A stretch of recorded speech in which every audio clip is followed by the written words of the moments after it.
Hello दोस्तों, मेरे channel सत्तो journey में आपका स्वागत है। तो ये है second part. I left city to stay in beautiful mountain.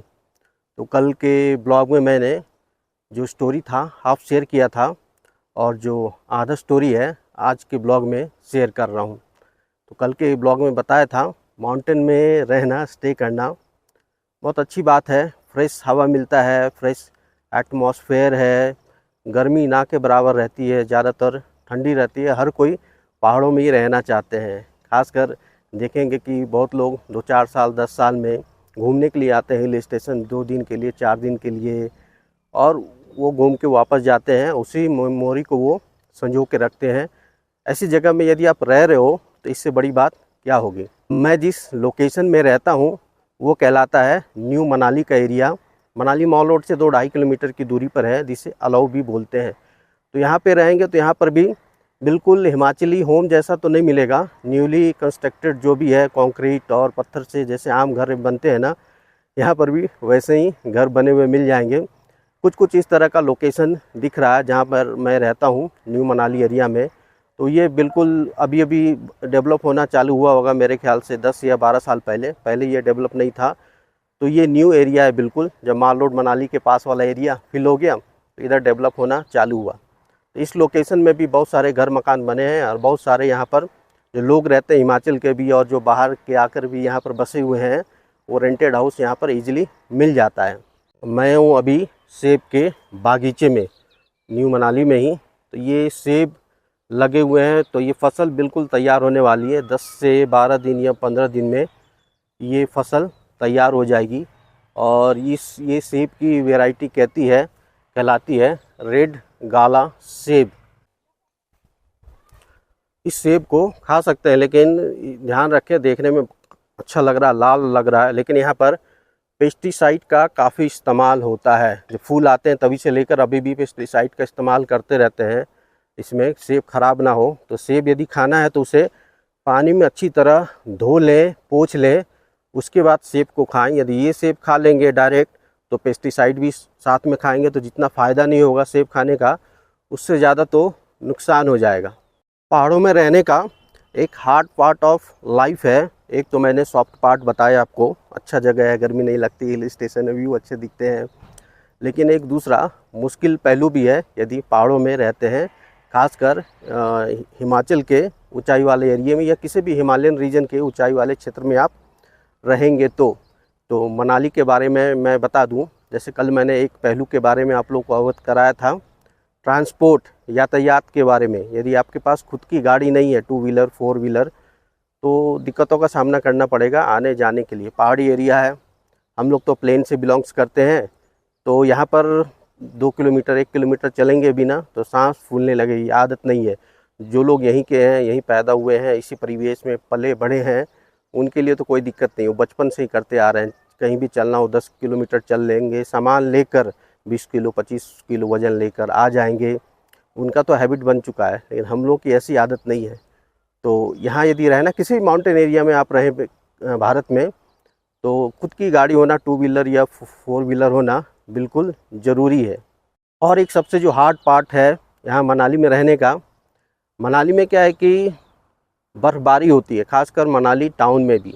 सर्दियों पर में यहाँ पर बहुत ज़्यादा ठंड होता है, टेम्परेचर माइनस में चले जाता है। माइनस बोले तो -7 -8 तक वो टेम्परेचर यहाँ पर डाउन हो जाता है। स्नोफॉल भी होता है जनवरी और फरवरी के महीने में। पहले बहुत ज़्यादा स्नोफॉल होता था, 3 फीट 4 फीट 5 फीट, लेकिन अब जब से मैं रह रहा हूँ मैंने खुद ज़्यादा से ज़्यादा 1.5 से 2 फीट मैक्सिमम स्नोफॉल देखा है। और अभी तो वो भी कम हो गया, आधा फुट या 1 फुट स्नोफॉल हो जाए तो वही बड़ी बात है। लेकिन क्या उसमें ठंड काफ़ी ज़्यादा होती है। तो अक्टूबर जैसे ख़त्म होगा तो यहाँ पे विंटर स्टार्ट हो जाता है। जैसे मैंने अभी स्वेटर नहीं पहना है, अभी मैं ऐसे टी शर्ट पे घूम रहा हूँ। गर्मी ज़्यादा होती है, अभी अगस्त में तो सबसे ज़्यादा उमस होता है, गर्मी होता है, बारिश वाला माहौल है ना, अगस्त और सितंबर का महीना। तो ये गर्मियों वाला है। तो गर्मियों वाला में यहाँ पे क्या होती है कि फल काफ़ी होते हैं, जैसे सेब दिखाया, सेब होता है, और भी यहाँ पर 7-8 तरह के फल होते हैं। तो उस फल की पैदावार होती है, किसान उसको बेचते हैं, उससे वो आमदनी होती है। जो भी खेतीबाड़ी होती है यहाँ पर ज़्यादातर वो इसी सीज़न में ज़्यादातर होती है। आलू लगा दिए, मटर लगा दिए, फूल गोभी, पत्ता गोभी या जो भी यहाँ के फसल होते हैं रेगुलर यहाँ पर, वो फसल इसी मतलब बारिश के टाइम में गर्मियों के महीने में स्टार्ट होते हैं और ये चलेंगे फसल अप टू अक्टूबर और नवंबर तक, क्योंकि उसके बाद क्या है कि फिर बर्फ़बारी चालू हो जाएगी पहाड़ों में और ज़्यादा बर्फ़बारी होगी तो वो फिर बर्फ़बारी धीरे धीरे नीचे आते आते फिर मनाली टाउन में भी बर्फ़बारी पहुंच जाती है। मनाली में जब बर्फ़बारी होती है तो बिल्कुल उसमें दिक्कत होती है। उसमें बर्फ़बारी जब हो जाए आधे फीट 1 फीट तो आप फिर गाड़ी नहीं निकाल पाएंगे, ना बाइक ड्राइव कर पाएंगे, कार ड्राइव करने में भी दिक्कत होती है, क्योंकि बर्फ़ में क्या है गाड़ी के टायर स्किड करते हैं। तो फिर उस समय पैदल ही चलना पड़ेगा जब तक रास्ते साफ़ नहीं हो जाते। यहाँ जहाँ आपने गाड़ी पार्क की हुई है, गाड़ी पार्किंग की भी समस्या है यहाँ पर, ये और एक प्रॉब्लम, पार्किंग ढूंढना पड़ेगा आपको। तो सर्दियों में यहाँ रहना है तो दिसंबर से लेकर मार्च महीने तक मतलब घर में भी 2-3 लेयर के कपड़े, स्वेटर, टोपी, मोजे ये सारे पहनने होते हैं। और जो बहुत लोग ठंड बर्दाश्त नहीं कर पाते हैं तो यहाँ पर एक समस्या देखी गई है कि जो एड़ियों में है या हाथ के इस जो जॉइंट हैं इसमें ब्लड जम जाता है, खून जमने लगता है। ये ठंड में ही होता है सिर्फ, इसका कोई इलाज नहीं है। तो मेरी वाइफ को भी जब फर्स्ट टाइम आई थी ध्यान नहीं दिया था ढंग से, ग्लव्स नहीं पहने थे, मोजे नहीं पहने थे, तब उसे हुआ था।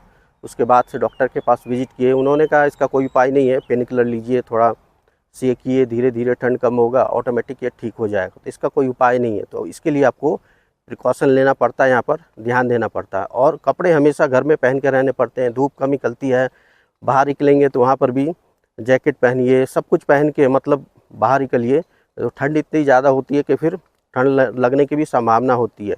और ठंड में सबसे बड़ी दिक्कत ये होती है कि बिजली हमेशा होनी चाहिए, क्योंकि गर्म पानी करेंगे गीज़र में, लाइट रहेगी तभी गीज़र ऑन होगा। तो बाथरूम में भी गीज़र चाहिए, किचन में भी गीज़र चाहिए, कुछ भी आपको धोना हो, साफ़ करना हो, सबके लिए गर्म पानी चाहिए। बर्तन भी धोना हो तो गर्म पानी चाहिए, पोछा लगाना हो तो गर्म पानी चाहिए, नहाना है तो गर्म पानी चाहिए।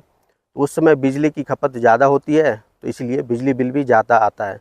कभी कभी ऐसा देखा गया कि बिजली बिल कभी कभी 1000 के ऊपर भी आ गया मेरा, 1200 रुपये, 1100 रुपये भी आ गए हैं। ऐसे आमतौर पर बिजली बिल तो 300-400 या 500 के आसपास ही आता है, उससे ज़्यादा नहीं आता है एक महीने का। मेरी तरफ ये चारों ओर ये सेब के बागीचे हैं, यहाँ पर बिल्कुल आगे पीछे तक बड़े बड़े घास हो रखे हैं ना, तो ज़्यादा आगे तक नहीं जा रहा हूँ, कम घास रहता तो आगे तक उधर पीछे तक आपको लेकर जाता हूँ। माउंटेन में रहने का और एक नुकसान ये है कि आप घर से दूर रह रहे हैं।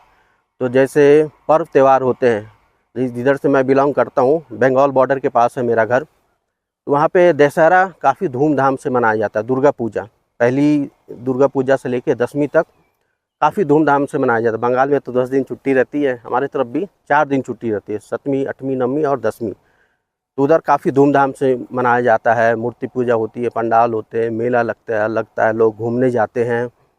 तो वैसा यहाँ पर है, मनाली में ऐसा कुछ भी नहीं है। मंदिर में जाइए, पूजा करिए, या घर में आप पूजा करिए। दशहरा में हमारी तरफ धूमधाम से होली मनाई जाती है, उधर गर्मी होती है, इधर मार्च में ठंडी ही रहती है, पानी ठंडा रहता है।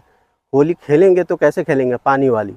हाँ, अबीर वाली थोड़ी बहुत होली यहाँ पर खेलते हैं, तो वो सेलिब्रेट नहीं कर पाते हैं। दिवाली हमारी तरफ दियों से जगमगा जाता है सारा एरिया, इधर ऐसा कुछ देखने को नहीं मिला। आर्टिफिशियल जो लाइट है वही लोग जलाते हैं, दिया तो कम ही जलाते हैं। तो कुछ पर्व त्यौहार हम लोग दूर रहते हैं, जैसे हम लोग बचपन से मनाते आ रहे हैं, तो यहाँ पर उस तरह से वो सेलिब्रेट नहीं कर पाते हैं।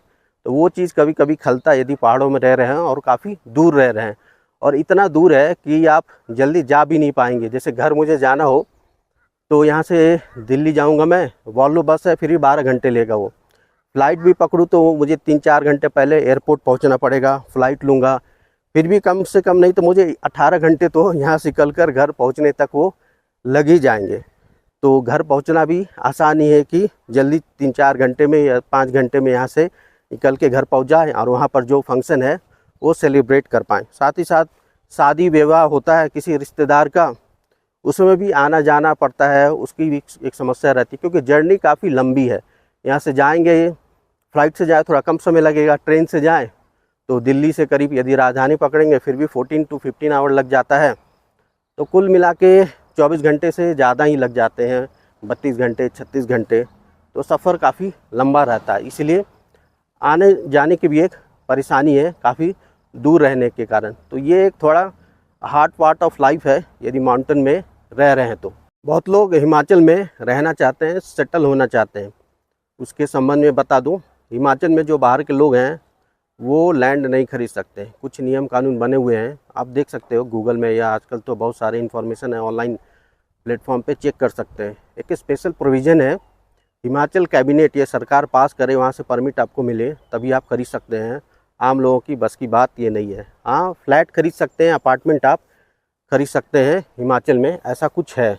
ऑनलाइन पढ़ेंगे सबको ये जानकारी मिल जाएगी। मतलब ज़मीन लेके आप घर बनाना चाहते हैं, रहना चाहते हैं, तो वो संभव नहीं है आम लोगों के लिए यहाँ पर।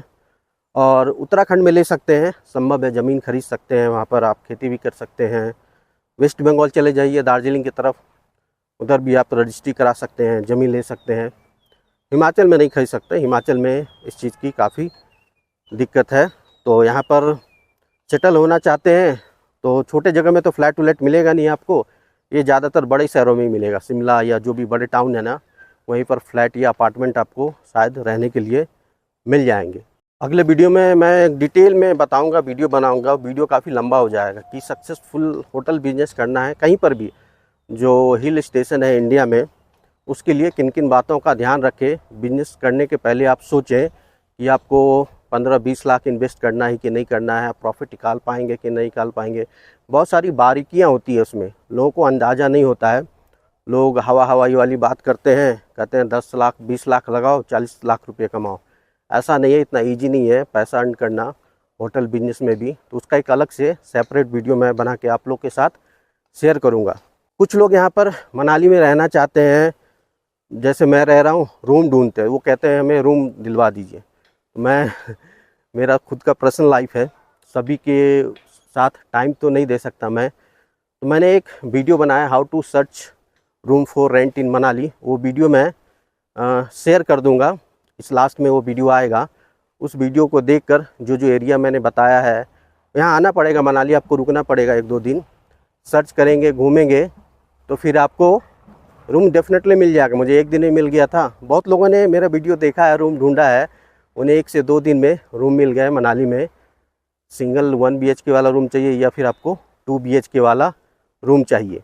जो अगला ब्लॉग आएगा उसमें मैं दिखाऊंगा कि माउंटेन में कैसे रहता हूँ, कैसे लाइफ में जीता हूँ, क्या क्या एंजॉय करता हूँ, कहाँ कहाँ जाता हूँ, क्या क्या परेशानियाँ भी है, वो सारी चीज़ें मैं आप लोगों के साथ शेयर करूँगा। तो आज के ब्लॉग में इतना ही, मिलता हूँ मैं आप लोगों से नेक्स्ट ब्लॉग में।